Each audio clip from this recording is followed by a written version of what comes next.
Herb. Herb is a plant. I mean, herbs are good for everything.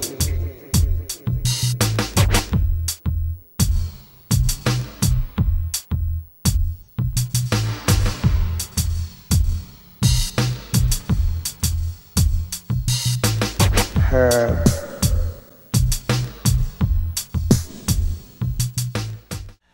Greetings, you made it to the Eugene Cannabis TV. We're back again this week with Chelsea, our new friend, and came in last week, and she's back this week with her daughter, Lacey. So she's here, and we're going to talk about all different kinds of subjects. And the Hempfest, I want to start off talking about the Hempfest. So we had our volunteer meeting last week, and Chelsea came to that too, and she and her better half, on behalf of their nonprofit, the Greener Side, is sponsoring the Hempfest. So this is a really, welcome to the Hempfest, is what I'm trying to say. Thank you so much. And yes, and and that is such a help, because that is really going to help us get our thing. Because it's always a hard time right now when we're just now start going, because now is when we need the money, but most people have to wait until the last minute because they can't afford to put their booth fee up and let it ride, you know. So there's a lot of people want to wait till the last minute, and so it's, but anyway, it's a big help. And so we're really getting off the ground now, and we've got a new food vendor that's just signed on. So we've got some really neat food vendors, and it's called the Dub Chariots is the name of the business group. The name of the business. He's a food vendor, has a double-decker English bus, and he's selling pub-inspired street food, I think he called it. So awesome! That sounds great. It's going to be really neat, and it's going to be a real special event. We're really excited, and we're just out there trying to get more people pumped up about it. It's going to be a great event. That's right, and we got flyers to hand out, and just get a hold of us so we can give you some flyers. I talked to a guy named Mike that he's got his pothead promotion. He's got a hat that looks like a growing pot, and he's looking for some synthetic marijuana plants to put in the top. But anyway, he's going to be at the Hempfest. You'll be seeing these around. He's sending us a couple. We're going to have them on the show, so we're going to have a lot of fun with those. And we'll be talking more about that when it comes. So a lot of fun stuff coming up. The volunteer meetings are always the third Saturday of every month at 4:20. That's on us. So stay tuned. We'll be letting you know about that. And that's going to be at Cosmic Pizza? No, that's the Cosmic Pizza meeting is. But thanks for bringing that one up. Actually, the Willamette Valley Normal meeting is at Cosmic Pizza, and that's on the 23rd. It's a Saturday. I think it's the 23rd at Cosmic Pizza, and that'd be at 2 o'clock. Okay. And so, yeah, we need to get a better meeting place, but in the meantime, we've been getting together there. So, anyway, so tell us about the Greener Side and how's that going? Are you accepting and getting accepted well? We are. We're having a great experience where we're at. We have a lot of we have a lot of support with the people that are coming in. What are you doing, you silly? Can you say hi to Eugene? Well, that's great. It's a real need in the area. I know. Now, do you have card services too? Do you have a doctor that's people We get do the cards? not, but we can refer you to doctors in the area. Yeah. There's several clinics that work in the Eugene area. Are you going to be getting going? I mean, are you looking for a doctor to work with you, or are you just going to refer? We're just going to refer. Okay. There's so many great doctors in Eugene already doing a fantastic job. We don't see a need to expand. We look to provide services that patients and card holders. There is, very nice. Bunny. Popcorn. So now, if a patient, so you help patients find a grower, and help growers find patients? Yes, that is a service that we offer. Yeah, great. Yeah, it's an important one, and that's been a real shortcoming for years. And Voter Power used to do it, and then they quit because they found that when the relationship went south and everybody got mad, Voter Power ended up being the bad person because, you know, and so they finally just got tired of it and just quit the service altogether. Yeah, so it's a hard thing to find a good relationship between a grower and a patient. So. It is, and we've set up a basically guideline to the connection, and so when people get connected and they go out, it's between the two, and we take no responsibility for the relationship afterwards, but we do everything that we can to make the best connection possible, to try to avoid that, because it could happen, and nobody can tell when that's going to happen. Right, so exactly. Try to prevent it, but... Do you have a contract that both parties sign, or do you have any kind of guideline like that? Or? We have guidelines that patients and growers sign when they come in to us, and then they are free to, and we recommend that they make a guideline and proposal for each other, so that they're very upfront with what each person expects. Just like with any agreement that you go into, whether it's a business or with loaning money or anything, you want to know what each person expects and have that down on paper, so that if there are any confusions in the future, you go back to that piece of paper, and that's what you go by. Yeah. Oh, and I encourage everybody to do that. Definitely. Yeah, I get the calls all the time. In fact, it was because I wasn't even aware of your organization up until a few weeks ago, and just up till a few weeks ago, I was telling people I don't know where to go. Yeah. I didn't know, because so I'm really glad to know that now. I mean, I know where there's clinics. I can refer people to clinics to get their card, but once they get their card, from then on, I tell them Oregon Green Free is the only place I can send people to go, and they're not even having local meetings right now. So it's really tough. There is a great group up in up north I was telling you about, the Lynn Benton OMMP card holder, the Resource Center. Okay. They're a great group. But, awesome. Well, that's great. And so you're going by word of mouth, I think you said, didn't you? We are, yep. Yeah. And word's spreading like wildfire, and people are coming in, and we've been hearing some tear-jerking stories from patients, and hopefully in the future they can come on TV and share their stories. Definitely. Or some way get that out to people, because it's just incredible what people are going through to get their medicine, the hoops they have to jump through, and then the fear that comes along with using your medicine. Hopefully we can get their stories out and get more support for them in the community.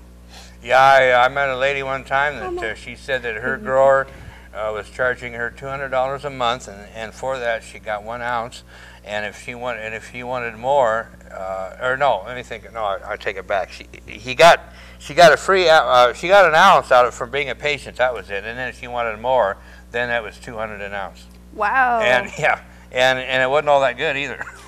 And in the OMMA, all of the medicine is the patient's, and they can or cannot reimburse their grower for the cost of growing. So when I hear stories like that, it's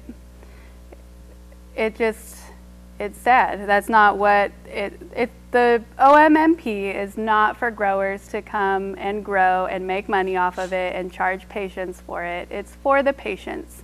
And until we can regulate it and sell it and buy it, you can't make money off of it in Oregon. And it's unfortunate that that's not always the case with growers and patients. But on the other side of the coin, there are so many growers that grow for what the OMMA was made for. They're doing it for free. They're helping out patients. They're helping out more than the patients that they have cards for, and so there's a lot of good. Since I've been involved in medical marijuana, I've been really impressed by the greed and the compassion, both. Yeah. I've seen both. Just absolutely. Wow. And it's gross. But I guess that's like anything. I tell people anything that's worth $150 an ounce, things get weird. Yep. When money gets involved, things start getting weird. So. Yeah. But I know it's a real problem, and then with all these busts, especially like in Southern Oregon, that put a whole bunch of people in the world of hurt, because they're planning on having that one harvest as their yearly medicine, and then it's gone. And how do you replace it? Years of medicine, just like that, and then I'm not sure how many people were involved over that whole thing, but I think I heard 400 patients that were. Oh, probably at least 400. I know it affected us. Nan's grower was High Hopes Farm down there. Oh no! She lost her grower.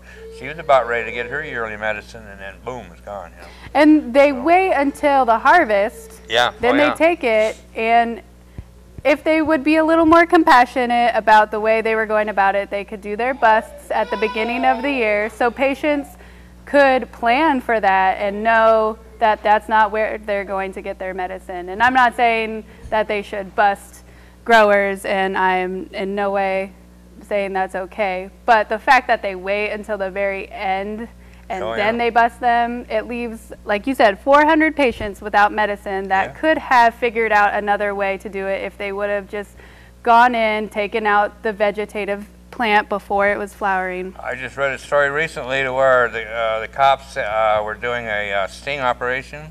Okay. They set this person up so that the body went down inside of a 1,000-foot school zone.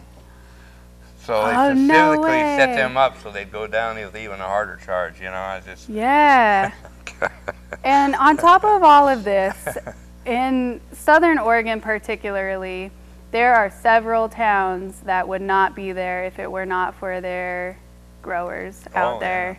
And I know years ago I was in Humboldt, and a friend of mine gave me a tour of Garberville. And he said, you see these businesses around here? He says, in any given day, some of these businesses may or may not be open. Right. Because they're fronts. He introduced me to a friend of his, and he said, yeah, this is Bob. He says, another one of our grower friends. Okay. And he's also a teacher at the junior high school here, too. Oh, yeah. So it's really it's really infused in the whole, like you said, in the whole economy, you know. Yeah. Everything. So the town I grew up in was a logging community, and the mill went down and the economy crashed, and if it weren't for the people out there growing, there would be no money in that town. It's a fisherman town too. There's all these dying businesses, and then this one that is making money and it's prospering, and you know, there's a lot of good that could come with it. Is they're shutting them down. Yeah. So. Oh yeah. Well, we got to wrap up this segment, and we got another one coming, so don't go away, and we'll be right back. Thanks for being on, Chelsea. Thank you. You bet. You know what? It looks like a police car, but the group that owns this car with the flashing green light says it was left high and dry and left out of tomorrow's St. Patrick's Day parade on Greenville Avenue. Good evening. I'm John McKay. And I'm Gloria Campos. The local chapter of NORML, a group that supports the legalization of marijuana, says parade organizers just said no. Channel 8's Jason Whiteley is live along the parade route to explain. Jason. Gloria, right now we're 13 hours away from the start of the parade. 100,000 people expected. Some already have tents set up. Others are already tailgating here tonight in the 10 o'clock hour. They'll be sleeping in their cars, napping a little bit, as they tell us, before the parade starts first thing tomorrow.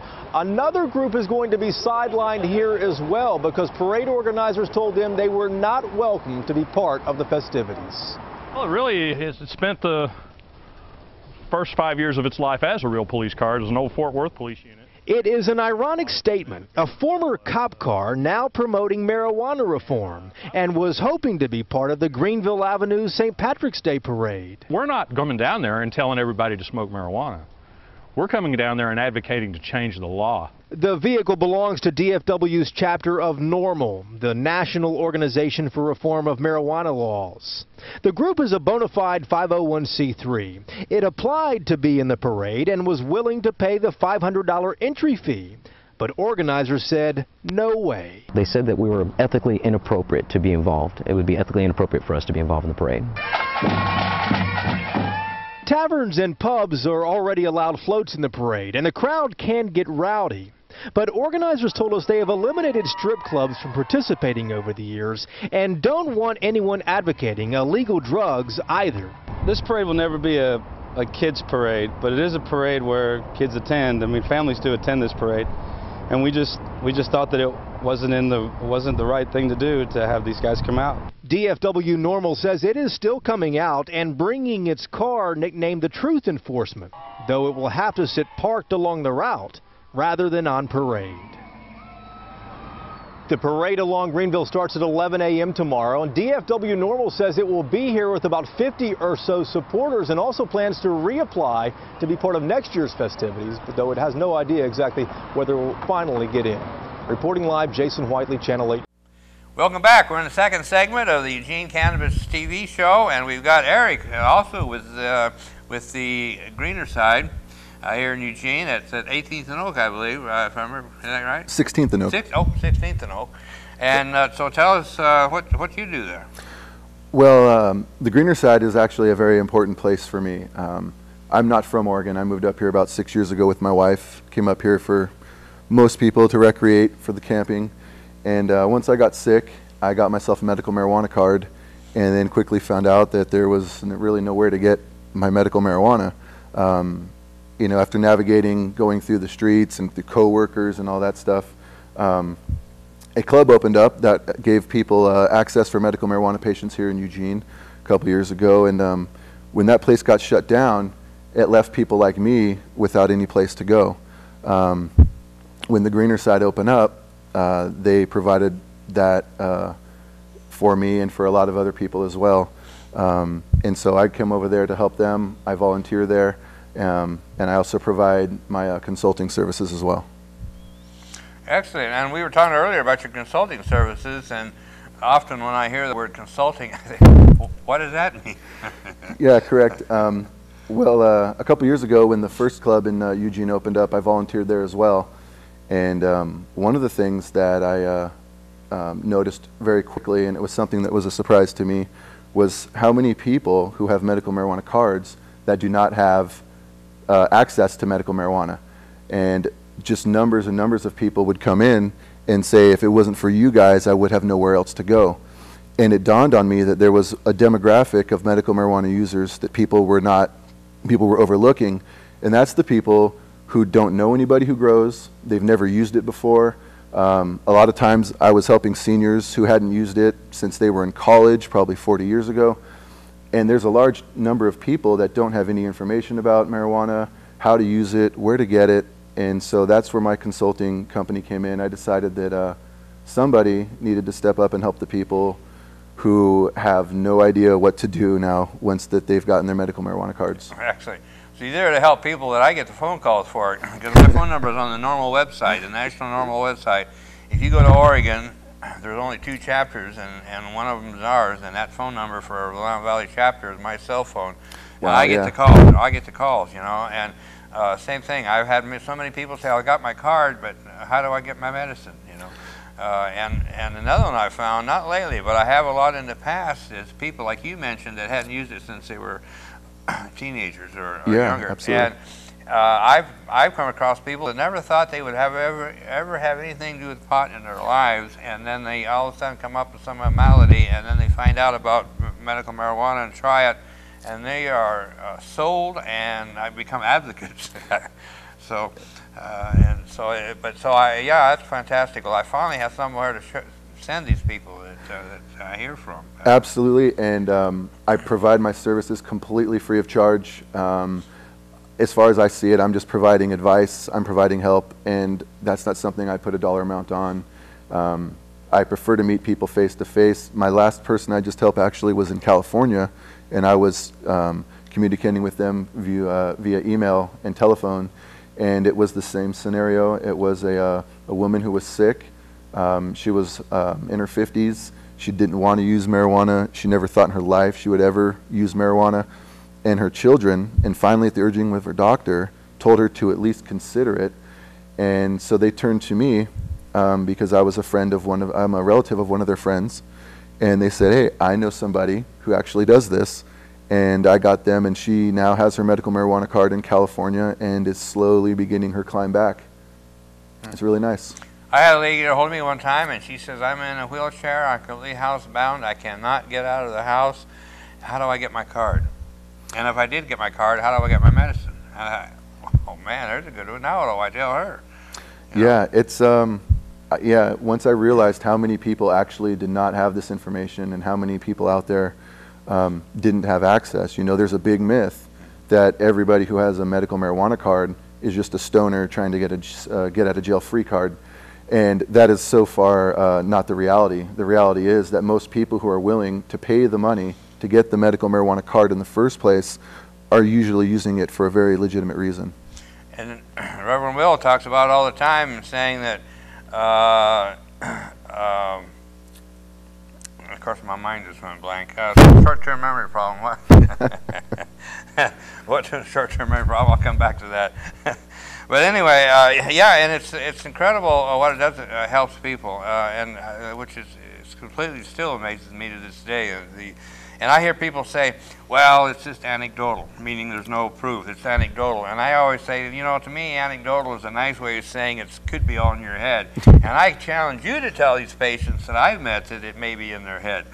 You know, it's easy to say it's anecdotal when all the legitimate research that shows it's not gets buried and it gets hidden. And so it's a very convenient and very easy excuse.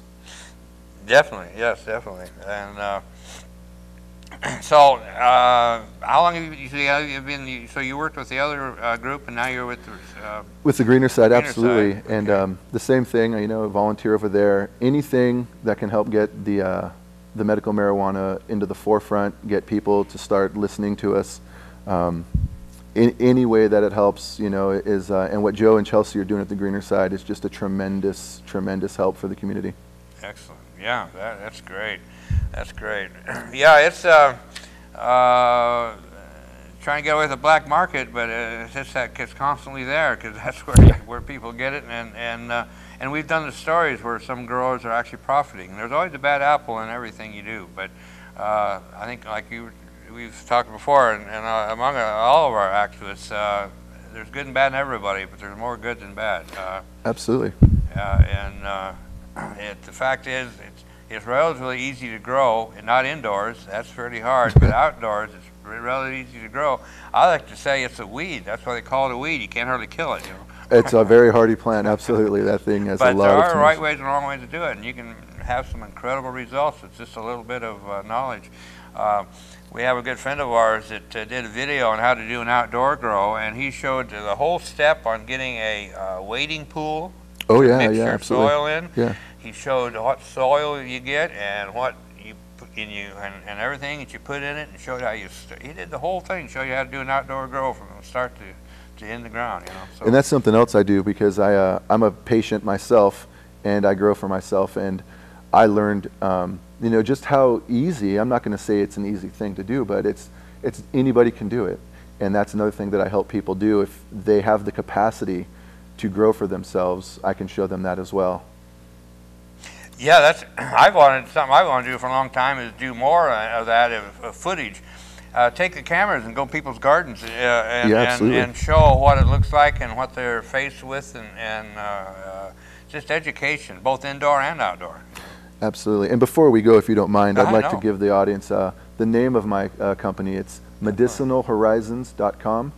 And if you know anybody who is considering using cannabis, or you know somebody who might be helpful to use cannabis, I simply answer questions. So if you have any questions, feel free to go there. You can contact me via email or phone number, and I'm always open to answer anybody's questions. Excellent. That's great.